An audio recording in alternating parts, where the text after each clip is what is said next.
Your mind is under siege. Every notification demands attention. Every headline screams urgency. Every responsibility piles onto the last, until you feel buried alive under the weight of modern existence.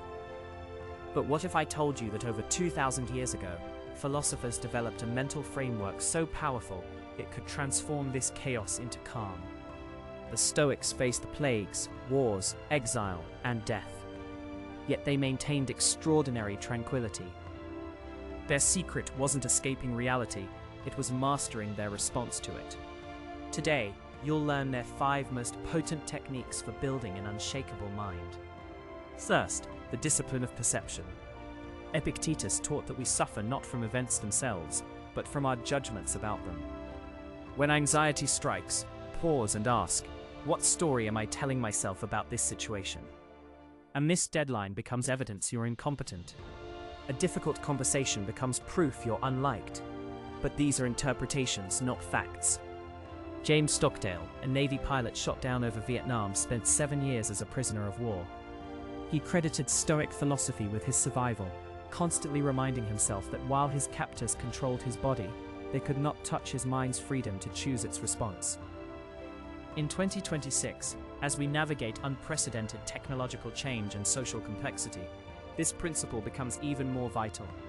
The external chaos cannot touch your inner citadel unless you open the gates. Practice this. When overwhelm hits, write down the raw facts versus your emotional interpretation. Separate what happened from what you think it means. You'll discover that most suffering lives in the interpretation. Second, the power of present focus. Marcus Aurelius wrote in his Meditations that we suffer more in imagination than reality. Anxiety lives in future projections. Regret dwells in past mistakes. Only in this moment. The emperor faced constant military campaigns, political intrigue, and personal loss. Yet his private journal reveals a man committed to returning his attention to the present task. He would remind himself, confine yourself to the present. Not because the future doesn't matter, but because the present is where your power lives.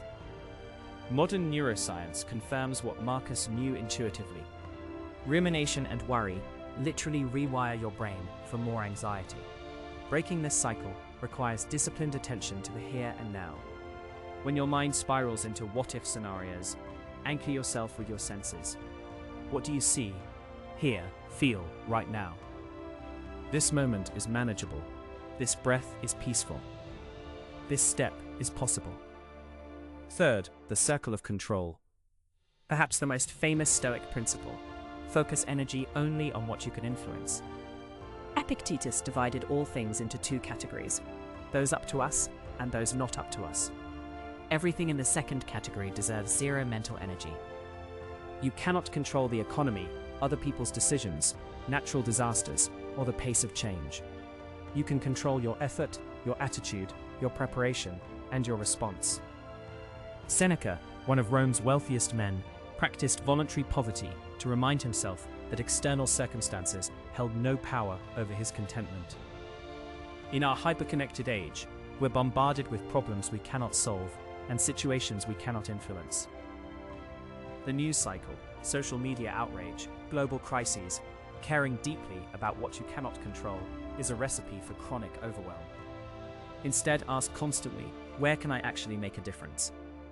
Pour your energy there. Fourth, negative visualization. The Stoics practiced imagining loss, not to invite tragedy, but to appreciate what they had and prepare mentally for change. Seneca would spend entire days living as if poor, contemplate the death of loved ones, to treasure time with them. This isn't morbid thinking, it's mental vaccination. By imagining challenges before they arrive, you remove their power to devastate you. The promotion you didn't get stings less when you've already considered that possibility.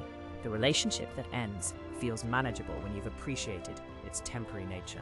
Spend time each week imagining setbacks, losses, or changes. How would you respond? What would matter most? This practice builds resilience and reveals that you're stronger than you believe. Fifth, the view from above. Marcus regularly practiced seeing his problems from a cosmic perspective. Imagine yourself from space. Your worries shrink to their proper size. The deadline that feels overwhelming is invisible from orbit. The embarrassment that haunts you disappears in the context of eternity. This isn't about minimizing your experience, but right-sizing it. Most anxiety comes from making temporary problems feel permanent and small issues feel enormous. The Stoics maintained perspective by regularly zooming out. When stress peaks, step outside and look at the sky. Remember that humans have faced challenges for millennia and found ways forward. Your current struggle, however real, is part of a larger story of human resilience. The Stoics knew something we've forgotten in our age of instant everything. True strength comes not from controlling circumstances, but from mastering yourself. They built mental fortresses that no external storm could shake. You can build the same fortress. Start today. Choose one technique and practice it for a week. Notice how your relationship with stress begins to shift. The chaos around you hasn't changed, but your response has transformed. That transformation is where your freedom lives.